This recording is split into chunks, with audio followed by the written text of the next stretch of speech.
Now, on 105.9 FM and streaming worldwide on the WMAL app. O'Connor and Company. We are back, ladies and gentlemen. By the way, rabbit, everybody. Happy 1st of September to all of you. I forgot to say that at the top of the show. Now I've jinxed it. September's ruined, Bethany. I didn't say rabbit anyway. You're not so. I mean, yeah. September is terrible anyway. I like September, but I've now ruined it anyway. I'm Andrew Langer in for Larry O'Connor on this glorious Labor Day morning. I'm in for him all week, sitting alongside today Bethany Mandel. Good morning, Bethany. Once again, hi. Good morning, and you're gonna unfortunately have me again on Thursday. Listen, I'm excited. This is great. It's so much fun to hang out with you on the show. Listen, it is 7:08 a.m. on News Talk 105.9 WMAL. We are making sense of the news. We got Joe diGenova joining us in just a second. Marc Morano joining us from Climate Depot in the bottom half of the hour. Adam Gillette from Accuracy and Media. And Maria Flores from the former Congresswoman for the great state of Texas. In fact, let's get right to it. Maybe he can explain this to me. All of us. Joe, what is the Democrats' ongoing fetishization of Kilmar Arbrigo Garcia? What do you make of this? Well, it reminds me of Charles Dickens in Bleak House, okay, the famous Dickens novel about the never-ending legal case of Jarndyce versus Jarndyce, which goes on for a generation. This is an example of the Democrats trying to find something to cling to in order to make a phony moral point. In the process, they are committing harikari. And so my view is keep it up, boys. You're doing just fine. The Democrats look stupid because they are stupid. Well, this gets into the same thing with pushing back against cracking down on illegal people voting at the polls, right?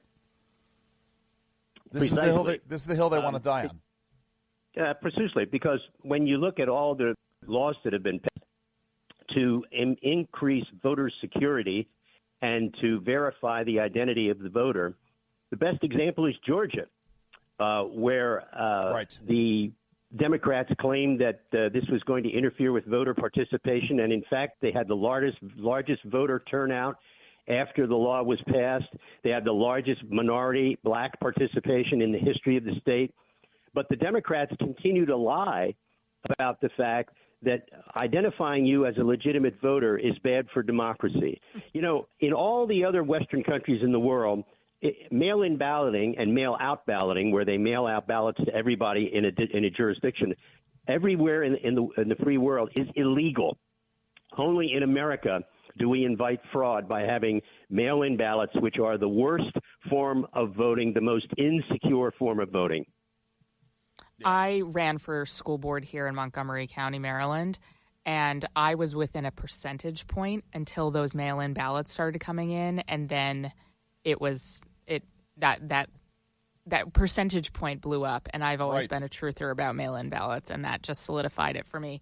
How are you feeling about crime in D.C. these days? I know that Democrats are sort of lying and gaslighting our way through life, but can they deny the fact that D.C. is safer in the last 2 weeks or so since President Trump took over?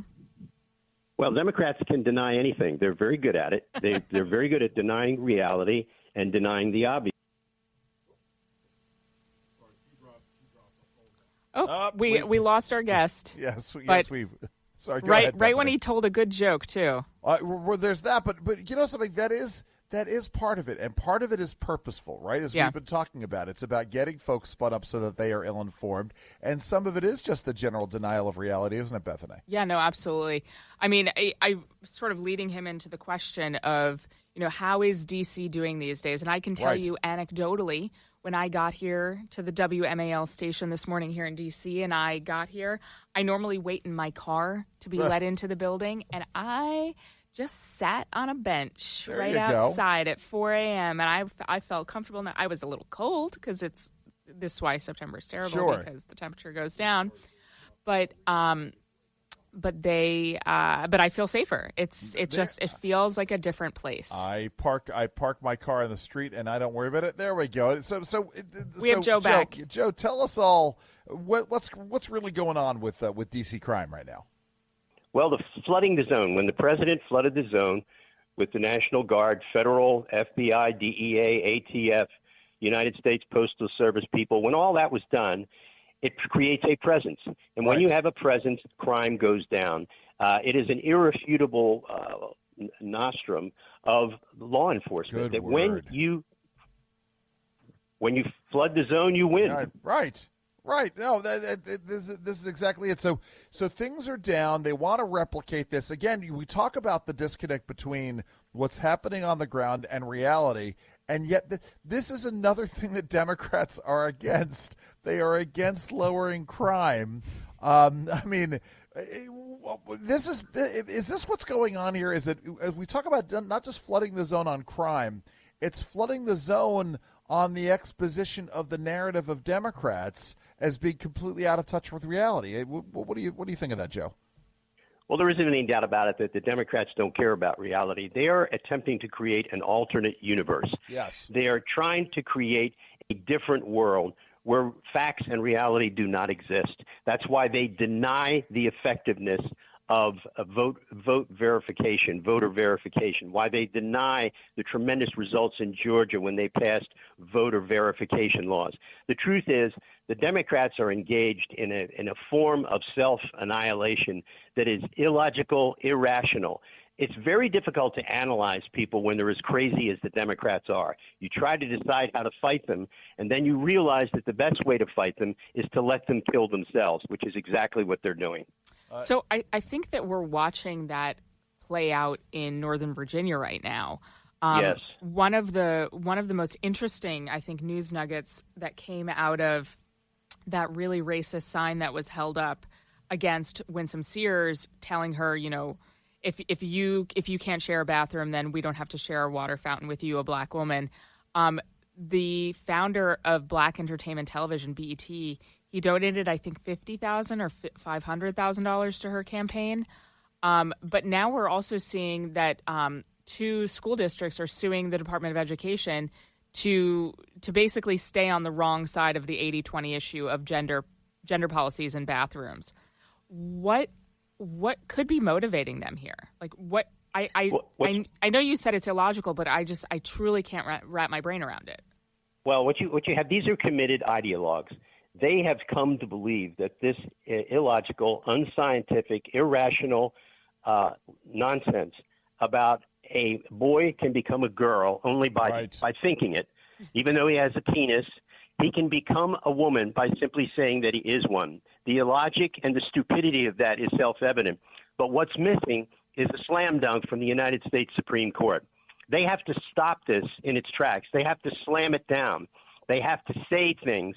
The problem is there's a Supreme Court decision a few years ago which said that gender identity could be included in anti-discrimination interpretations. A stupid, dumb, uninformed ruling by the Supreme Court. They need to reverse it. They need to stop it. And they need to say that all of this is not only irrational, it is unconstitutional to say that men are women. It's dumb. You have to stop this. When it's so obvious, if you don't stop it, you allow the people who are crazy saying that it is to continue in the public square. Yeah, listen, we're going to continue to talk about this, Joe. You're going to hang on for a second, but first at 7:15 a.m. WMAL, making sense of the news. Live from the Home Paramount Pest Control Studios. Home Paramount, the leader in pest control since 1939. We're continuing to talk with Joe diGenova, as we do every Monday morning, former U.S. Attorney for the District of Columbia. Joe, they can't put a gag order on Pam Bondi and Kristi Noem, can they? Federal judges can do whatever they want and usually have been doing that throughout the Trump second term. My guess is that you'll probably find some federal judge who's willing to slap a gag order on a member of the cabinet. And even remember, the president of the United States was subject to a gag order by a judge in New York, a corrupt, out-of-touch New York judge. The issue is when you have a person who's charged with a crime, to what extent are gag orders allowed? They are very, very frowned upon by Supreme Court precedent. It's only in rare instances when you can impose a gag order. However, As I said, the federal judiciary is out of control. For the most part, the lower judiciary, the district court judges, mostly in Democratic states, almost entirely Democratic appointees, have been running wild in trying to stop the president in whatever he's doing. But the Supreme Court has made it very clear recently in some statements by Justices Gorsuch and Kavanaugh that they're getting tired of these people ignoring binding precedent from the justices. So we may be seeing a come to reckoning. And I think the way the court's going to have to do this in order to send a truly important signal to the district court judges, they're going to have to reverse a decision by one of these judges and send it back with an order that the judge be removed from the case. Yeah. That's the only thing that's going to get the attention of these judges, because believe me, if you've ever been in a judge's dining room and watched them and listened to some of the things they say at judicial conferences not open to the public, the stunning arrogance of the new federal judiciary is unbelievable. And it's best exemplified by James Boasberg, the chief judge of the U.S. District Court here in D.C. Yeah. The things that he has said in private and on the bench are simply outrageous and, in my view, sanctionable. And will anyone do anything about it? We shall see. Well, I mean, we're at that point, right, where there's this certain degree of accountability. Once, as we've been talking about on the show today, you let these things fester over time. And this is what we're running up against. I mean, you talk about the gag orders at the other end of the spectrum is the issue of the tariffs. How is a president supposed to engage in international economic policy if he could just be overruled willy-nilly by a federal judge? Well, this ruling by the federal, it's a funny little court. It's called the Federal Circuit. It's not the D.C. Circuit. Right. It's called the Federal Circuit, and Yes. It is a place where contracts and tariff cases are ordered. This is a special court that was set up by Congress. The trial court is in New York, and the appeals court is in D.C. They ruled 7-4, and remember, there were 4 dissenting judges, that the president did not have the authority to issue most of his tariffs. Some of them were legitimate, they said, but others were not. The bottom line is this. A court should not be in the business of determining whether, when the president says there is an international economic emergency, no federal court should be able to say, you're wrong, Mr. President. That is an executive function. The judges should stay out of it, and the court should have ruled unanimously that this was what we call a non-justiciable question, that it was a political question left to the executive branch. But they didn't do that. They stepped in it with all fours, and it's up to the justices on the Supreme Court to reverse this unanimously. I mean, Joe, the issue is it doesn't end anywhere, right? What's to stay at the next step if there is a military emergency and the courts don't like the president who's in power, that the courts would step in and say, no, you can't use military force. I mean, at this point, it is completely untethered from any constitutional structure, isn't it? It is, and you're absolutely right. Because remember when Judge Boasberg, in the middle of a hearing, ordered that planes be turned around and sent back to the United States? Those types of orders are insane. They are irrational, but they are a product of tolerating this type of behavior by federal judges and not having it slapped down effectively by either circuit courts or the Supreme Court. It is time for the Supreme Court to stop this. They have to stop worrying about their legacy and start ruling. And, there's an old saying, shut up and rule. Right. No, absolutely. Listen, before I let you go, apparently the sandwich guy isn't going to be charged with a felony, is he? No, unfortunately. Yeah. He has been charged with a misdemeanor. Yes. And so a D.C. jury will get a chance to, if they want to, acquit him or convict him. The problem in D.C. is you have a very, very bad jury pool. Yeah. This happened when I was U.S. attorney. When Richard Nixon was pardoned, D.C. juries wouldn't convict anybody of anything for 6 months. So the bottom line is you have a very bad jury pool in the District of Columbia, and what they need to do is Congress needs to have pass a new law creating venue in any district in the United States for crimes committed in the District of Columbia. Well, I love it. Listen, Joe, thank you so very much for joining us. Happy September to you, my friend. And you bet. Yeah, take care. This is we've got so much more to get to right now at 7:23 here on WMAL.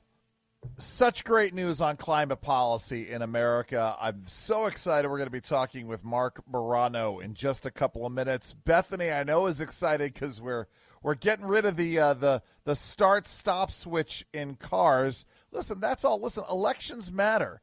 And elections matter because climate policy matters. We're going to be talking with Marc Morano from Climate Depot about that. It is 7:30 right here on WMAL News Talk 105.9. WMAL-FM, Woodbridge, Washington, a Cumulus media station. Making sense of the news. News Talk 105.9. News now. Now on 105.9 FM and streaming worldwide on the WMAL app. O'Connor and Company. Well, good morning, one and all. Happy Labor Day to those who observe. It is 7:37 on News Talk 105.9 WMAL. We are making sense of the news. I'm making sense of the news. I'm Andrew Langer in for Larry O'Connor this week, alongside Bethany Mandel. Hello, Bethany.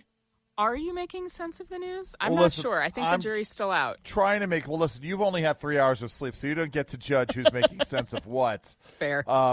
So there you go. We're joined right now by Marc Morano from Climate Depot.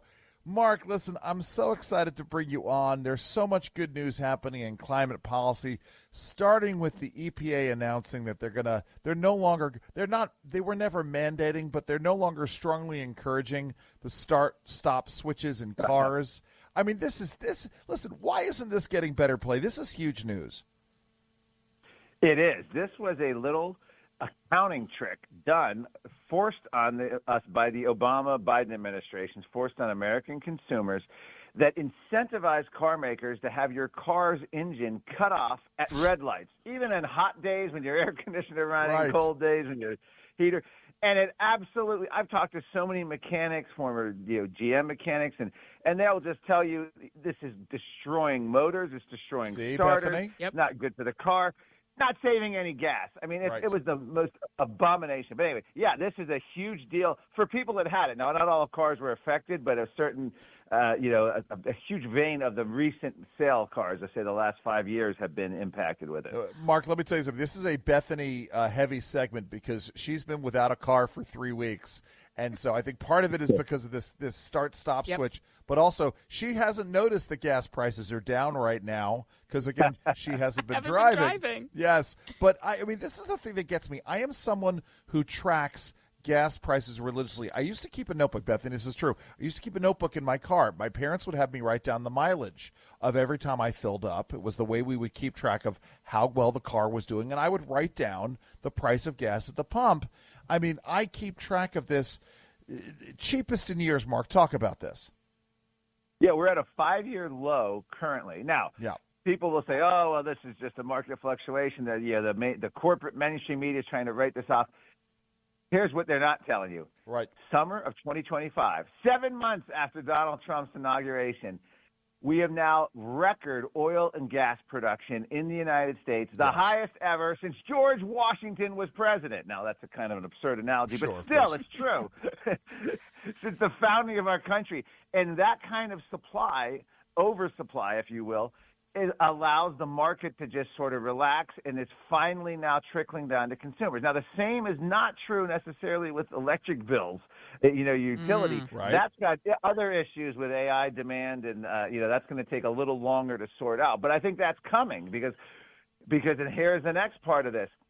200 days, his first 200 days in office, Donald Trump, 200 actions, literally one a day on average, to just open up America domestic oil, gas, coal production, energy production, exploration, offshore drilling, and not rely on China anymore. Remember, this was an Obama-Biden accounting trick that we were going to offshore all of our energy to the Middle East, Venezuela, and China and declare ourselves net zero. We did it. Meanwhile, we're importing more energy than ever. It was a bonkers, I don't want to curse this early in the morning, but BS a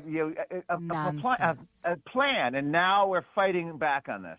So I'm going to force you to rewind because you just made me very excited because while I don't know gas prices right now very well because I'm not driving, I know how much my Pepco bill has been for the last 2 months. Last month, and I've written about this for the New York Post and the Washington Examiner. Like, I'm heated. So I wrote about it in the New York Post because my friends in New Jersey, their bill passed $1,000, and they live in a very modest, like very small one-family house. In my house, again, very modest, middle class. Our bill was over $500 last month.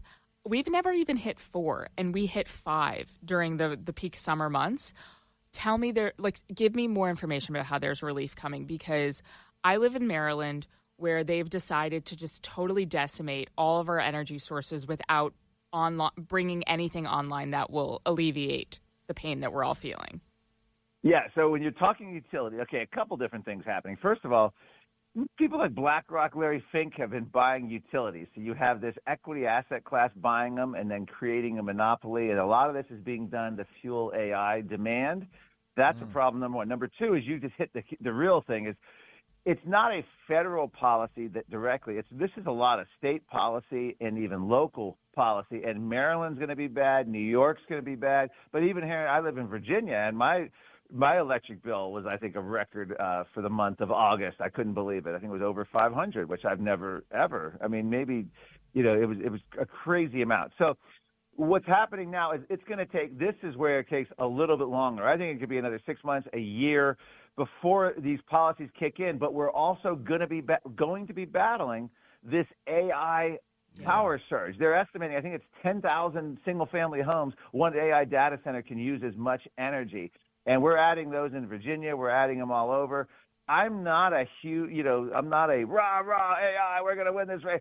I think at some point we've got to stop and examine what we're doing, building all this Soviet-style architecture all over the suburbs of Virginia with no windows, and where are the jobs coming from on this? So I don't know. We'll see. I think it's important technologically, but it could also be used against us. So, it's a mixed bag. Our guest is Marc Morano. He's the publisher of Climate Depot. Mark, by the way, I hung out with Craig Rucker, saw him last week at the State Policy Network annual meeting. That's great, So great to see him. ClimateDepot.org is the website. Thank you so very much for joining us today.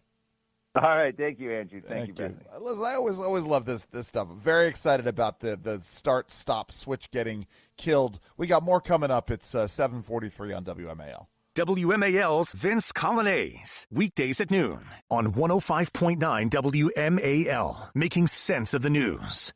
This is why I love doing a show with Bethany Mandel, is that she's so insightful and raises great points. So we were talking with Joe diGenova earlier on. Bethany, you mentioned this situation that was going down. We're talking about the craziness in Northern Virginia, and you mentioned this situation with Winsome Sears and the trans issue and the racist sign that went up. This is a big story, this story about Robert Johnson giving $500,000 to Winsome Sears' campaign. You want me to go through this? You want me to? Yeah, why don't you go ahead? But sorry, go ahead. You were about to say something. You go ahead, and then I have thoughts. So there was this situation, Winsome Sears rightly talking about what's on parents' minds. Parents in schools who are deeply concerned about boys pretending to be girls using girls' bathrooms. And some Democrat idiot holds up a sign that says, if trans can't share your bathroom, then blacks can't share my water fountain. Which is, of course, this white elitist leftist Democrat saying the quiet part out loud because they are racist.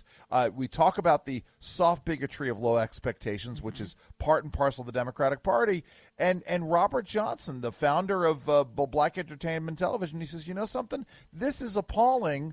I am going to step up and support Winsome Earl Sears, who's running for governor of Virginia. And this is huge, by the way. The timing can't be denied. This is an amazing donation at just the right time, isn't it? Mm-hmm. Yeah, no, it really comes very much in handy. And I think that, Abigail Spanberger, she also, under normal circumstances in which we lived in a world where everything was, rational and just, the media would have been banging down her door to repudiate her supporter and this volunteer person who, she's not uninvolved with Virginia Democrats. And the media would have been slamming down her door. Well, do you repudiate it? Do you repudiate it? And she would have been asked that nonstop, ad nauseum. Do you know? I don't know if she's repudiated this. I don't believe that she has. Yeah. I don't believe she has either. I mean, all of these things, but this is where we are with the media, where the Democrats get a pass, right? Yep. The Democrats of 50 years ago, if a former CIA operator was running for higher office, the Democrats would have been all over that. But, of course, now things have switched, and so the Democrats are the pro-secret police party that's out there now.